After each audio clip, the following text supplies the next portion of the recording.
வேதாகம நாடுகள் என்கின்ற தொடரில் செவ்வாய்க்கிழமை தோறும் மாலை 5 மணிக்கு இப்போது இருக்கும் 11 நாடுகளுக்கும் நமது வேதாகமத்திற்கும் என்னவெல்லாம் சம்பந்தம் என்பது பற்றி வரலாற்று சான்றுகளுடன் வசன ஆதாரங்களுடன் பார்த்து வருகின்றோம். இந்த எபிசோடில் நமது வேதாகமத்தோடு முழுவதுமாக சம்பந்தப்பட்டிருக்கின்ற இஸ்ரேல் நாடு பற்றியும் அதன் நகரங்கள் பற்றியும் விரிவாக பார்க்கலாம். மத்திய தரைக்கடலின் கிழக்கு கோடியில் இஸ்ரேல் நாடு இருக்கின்றது. இஸ்ரேலுக்கு வடக்கே லெபனனும், கிழக்கே சிரியாவும் ஜோர்டனும், தெற்கே சவுதி அரேபியாவும், மேற்கே எகிப்தும், மத்திய தரைக்கடலும் எல்லைகளாக அமைந்திருக்கின்றது. இந்த இஸ்ரேல் நாட்டின் சரித்திரத்தை பற்றி சுருக்கமாக பார்ப்போம். பின்னணியை விளங்கிக் கொள்ள இது உதவியாக இருக்கும். சுமார் கிமு 1900 அதாவது 4000 ஆண்டுகளுக்கு முன்பாக ஆபிரகாம் என்பவர் மெசபத்தோமியாவை அதாவது இன்றைய ஈராக் நாட்டை விட்டுவிட்டு கானான் தேசத்திற்கு வந்து சேர்ந்தார். அந்த நாட்களில் ஹைகோஸ் என்கின்ற மெய்ப்பர் அரசர்கள் அந்த பகுதியை ஆட்சி செய்து வந்தனர். இந்த அரசர்கள் எகிப்தை சேர்ந்தவர்கள். கிமு 1630 யாக்கோபும் அவரது குடும்பமும் யோசேப்புடன் இருக்கும்படி எகிப்திற்கு சென்றனர். பிற்காலத்தில் அவர்கள் எகிப்தில் அடிமைகளாக்கப்பட்டனர். பின்பு மோசே என்பவர் அவர்களை எகிப்திலிருந்து மீட்டு மீண்டுமாக கானான் தேசத்திற்கு கொண்டு வந்தார். கிமு 1250 யோசுவா யோர்தானை கடந்து கானான் தேசத்தை வென்று 12 கோத்திரங்களுக்கும் பங்கிட்டு கொடுத்தார். அதற்கு பிறகுதான் கிமு 1200 பெலிஸ்தியர் என்கின்ற கடல் கொள்ளை கூட்ட இனத்தினர் கிரேத்தா தீவிலிருந்து வந்து இந்த கானான் தேசத்தை தங்களது வசமாக்கி கொள்ள முயற்சித்தனர். கிமு 1100 இந்த பெலிஸ்தியர்கள் கானான் பகுதி முழுவதிலும் குடியேறிவிட்டனர். பிறகு நியாயாதிபதிகளின் காலம். கிமு 1050 சவுல் என்பவர் இஸ்ரேலின் முதல் ராஜாவாக பட்டம் சூட்ட பெற்றார். கிமு 1000 தாவீது எருசலேமை பிடித்து அதை தலைநகரமாக்கினார். கிமு 970 சாலமோன் தேவனுக்கென்று ஒரு தேவாலயத்தை கட்டினார். கிமு 928 எகிப்திய ராஜா சீஷாக் தேவாலய பொக்கிஷத்தை கொள்ளையடித்து விட்டார். கிமு 922 இஸ்ரேல் ராஜ்யம் இரண்டாக பிரிக்கப்பட்டது. வடக்கு ராஜ்யம் இஸ்ரேல் என்றும் தெற்கு ராஜ்யம் யூதா என்றும் பிரிக்கப்பட்டது. அடுத்ததாக பாபிலோனியரின் காலம் வந்தது. அதற்கடுத்ததாக பெர்சியரின் காலம் வந்தது. அடுத்ததாக கிரேக்கர்களின் காலம். அடுத்தது ஹாஸ்மோனியன் காலம். அடுத்ததாக நம் அனைவருக்கும் தெரிந்த ரோமர்களின் காலம். இந்த காலகட்டத்தில்தான் நமது ஆண்டவராகிய இயேசு கிறிஸ்து இந்த உலகத்தில் வந்து பிறந்தார். கிபி 30 இயேசு சிலுவையில் அறையப்பட்டார். கிபி 70 ரோம பேரரசன் வெஸ்பேசியனின் மகன் தீத்துவினால் எருசலேம் நகரம் முற்றிலுமாக அழிக்கப்பட்டது. தேவாலயம் சுட்டெரிக்கப்பட்டது. யூதர்கள் உலகமெங்கிலும் சிதறடிக்கப்பட்டனர். அடுத்ததாக பைசாண்டியன் காலம். அடுத்தது 2ஆம் பெர்சிய காலம். அதற்கு பிறகு அரேபியர்கள் ஆட்சி செய்தனர். அடுத்ததாக எருசலேம் குரூசேடர்களினால் பிடிக்கப்பட்டு அவர்களினால் ஆட்சி செய்யப்பட்டு வந்தது. அதைத் தொடர்ந்து 1914 வருடம் முதல் உலக மகா யுத்தம் வந்தது. அதற்கு பிறகு இஸ்ரவேலர்கள் உலகமெங்கிலும் இருந்து அவர்களின் நாட்டுக்கு கூட்டி சேர்க்கப்பட்டனர். ஏசாயா, எசேக்கியேல், எரேமியா, ஆமோஸ் என்று சொல்லப்பட்ட தீர்க்க தரிசனங்கள் அனைத்துமே நிறைவேறியது. அடுத்தது 1939 ஆண்டு 2ஆம் உலக மகா யுத்தம் வந்தது. அதற்கு பிறகு 1948 ஆண்டு மே 14 காலை 9 மணிக்கு டெல் அவிவ் என்கின்ற பட்டணத்தில் அந்த பகுதியை ஆட்சி செய்து வந்த பிரிட்டிஷின் கொடி இறக்கப்பட்டது. மாலை 4 மணிக்கு பிரதம மந்திரியாக இருந்த டேவிட் பென்குரியன் இஸ்ரேல் என்கின்ற யூத நாட்டை பிரகடனப்படுத்தினார். அன்று இரவே தாவீதின் கொடி அங்கு உயர்த்தப்பட்டது. இப்படியாக இந்த இஸ்ரேல் நாட்டிற்கு 4000 ஆண்டு கால வரலாறு இருக்கின்றது. சில புள்ளி விவரங்களை பார்ப்போம். இஸ்ரேல் நாட்டின் மொத்த பரப்பளவு 21,937 சதுர கிலோமீட்டர். இதன் மக்கள் தொகை 2024 படி 98,41,760 பேர். இதில் யூதர்கள் 73%, அரேபியர்கள் 21%, கிறிஸ்தவர்கள் 6%. இந்த நாட்டின் தேசிய மொழி எபிரேயம், ஹீப்ரு. இதன் தலைநகர் எருசலேம். சரி, இந்த இஸ்ரேலின் நகரங்கள் வேதாகமத்துடன் எப்படி தொடர்புள்ளது என்பது பற்றி பார்ப்போம். முதலில் யோப்பா. சாலமோன் ராஜா காலத்தில் கர்த்தருக்கென்று தேவாலயம் கட்டுவதற்காக லீபனோனின் மரங்கள் கடல் வழியாக இந்த யோப்பாவிற்கு கொண்டு வரப்பட்டு பின்பு எருசலேமுக்கு தரைமார்க்கமாக எடுத்து செல்லப்பட்டது. அதுபோக நம் அனைவருக்கும் தெரிந்த யோனா தர்ஷீஷ் என்கின்ற ஊருக்கு போக கப்பல் ஏறியதும் இந்த யோப்பா பட்டணத்தில்தான். தொற்காள் என்கின்ற பெண் வாழ்ந்ததும் இந்த ஊரில்தான் என்று அப்போஸ்தலர் 9:36-43 பார்க்க முடியும். அதுபோக அப்போஸ்தலனாகிய பேதுரு தங்கியிருந்த சீமோன் வீடும் இங்கேதான் இருக்கின்றது. அப்போஸ்தலனாகிய பேதுரு தரிசனம் கண்டதும் இங்குதான் என்று அப்போஸ்தலர் 10:5-16 பார்க்க முடியும். அடுத்ததாக எருசலேம் பட்டணம் பற்றி பார்ப்போம். இஸ்ரேல் நாட்டில் மிக அதிகமாக மதிக்கப்படும் பட்டணம் இந்த எருசலேம். கடல் மட்டத்திலிருந்து 2500 அடி உயரம் உள்ளது. மத்திய தரைக்கடலுக்கு கிழக்கே 50 கிலோமீட்டர், சவக்கடலுக்கு மேற்கே 22 கிலோமீட்டர் தூரத்தில் அமைந்திருக்கின்றது. கிமு 15ஆம் நூற்றாண்டில் எழுதப்பட்ட எகிப்திய மற்றும் பாபிலோனிய குறிப்புகளில் இந்த எருசலேம் உருசலீமு என்று அழைக்கப்படுகின்றது. பழைய ஏற்பாட்டில் ஆபிரகாமின் காலத்தில் இந்த எருசலேம் சாலேம் என்று அழைக்கப்பட்டது என்று ஆதியாகமம் 14:18 பார்க்கின்றோம். சாலேம் என்றால் சமாதானம் என்று அர்த்தம். கிமு 1000 தாவீது ராஜா தனது நாட்டின் தலைநகரை எப்ரோனிலிருந்து இந்த எருசலேமுக்கு மாற்றினார்.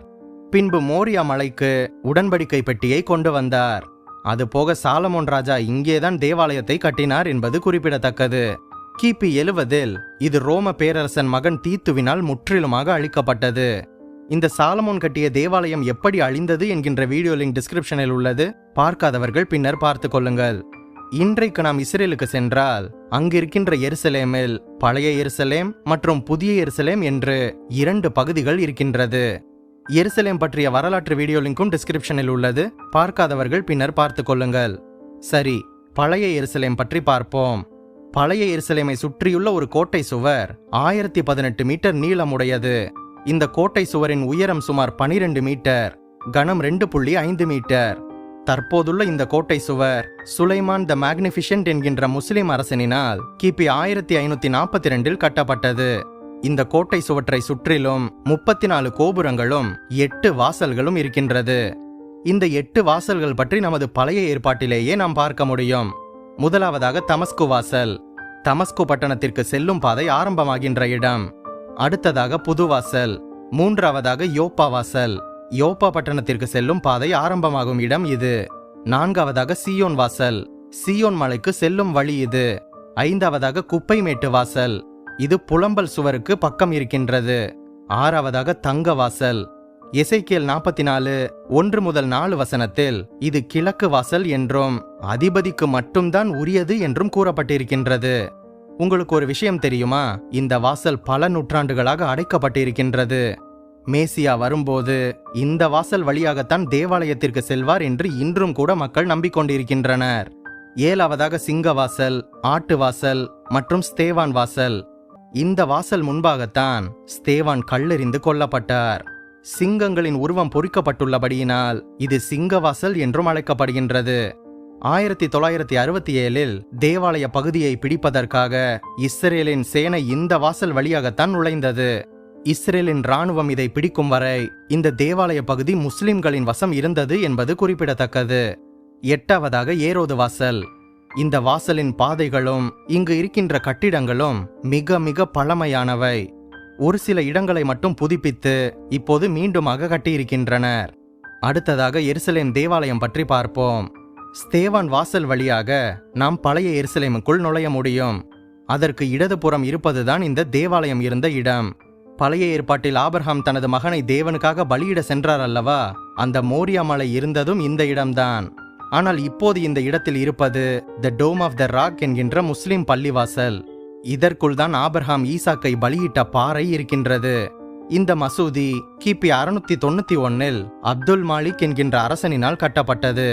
முகமது நபி இந்த பாறையில் இருந்துதான் மேலே சென்றதாக முஸ்லிம்கள் நம்பி வருகின்றனர். இதற்கு சற்று மேற்கே சென்றால் அங்கு புலம்பலின் சுவர், த வெஸ்டர்ன் வால் ஆர் த வெயிலிங் வால் என்று ஒரு பகுதி வரும். கிபி 70 எருசலேம் தேவாலயம் முற்றிலுமாக இடிக்கப்பட்ட போது இந்த சுவர் மட்டும் தப்பித்துவிட்டது, இடிக்கப்படவில்லை. தேவாலயத்தில் மிஞ்சி இருப்பது இந்த ஒரே ஒரு சுவர் மட்டும்தான்.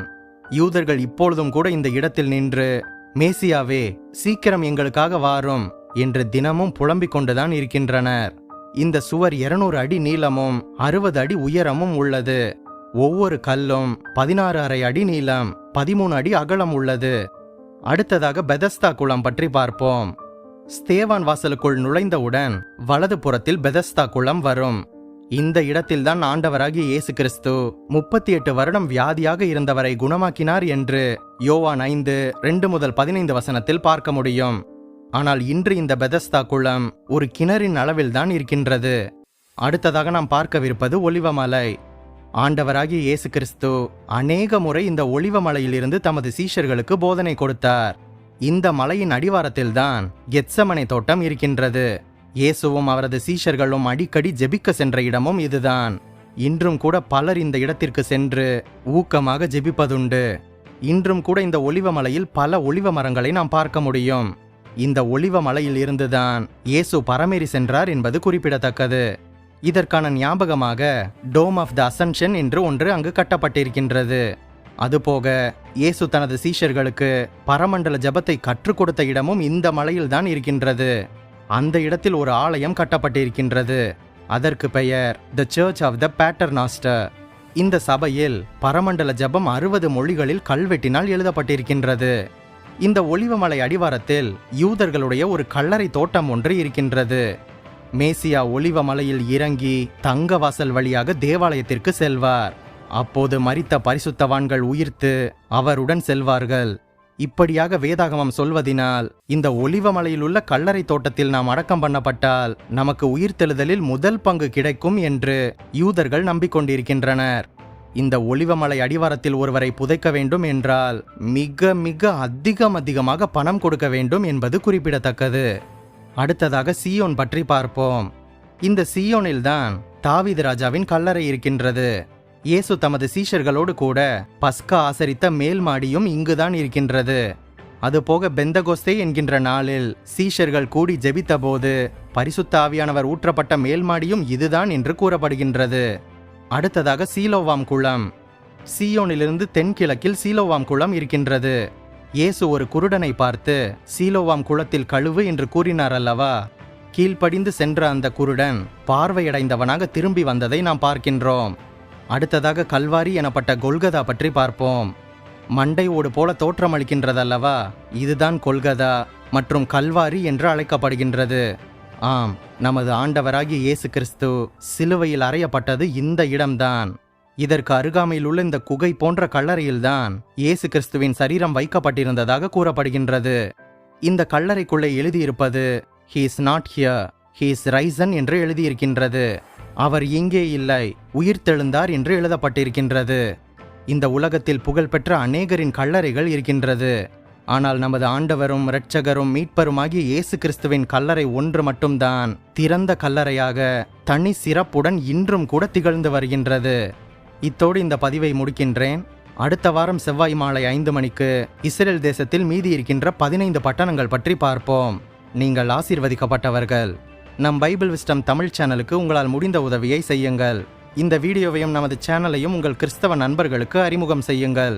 வேதாகம நாடுகள் என்கின்ற தொடரில் முதல் 10 எபிசோடுகளை நீங்கள் பார்க்க தவறியிருந்தால் டிஸ்கிரிப்ஷனில் லிங்க் உள்ளது, பார்த்து கொள்ளுங்கள்.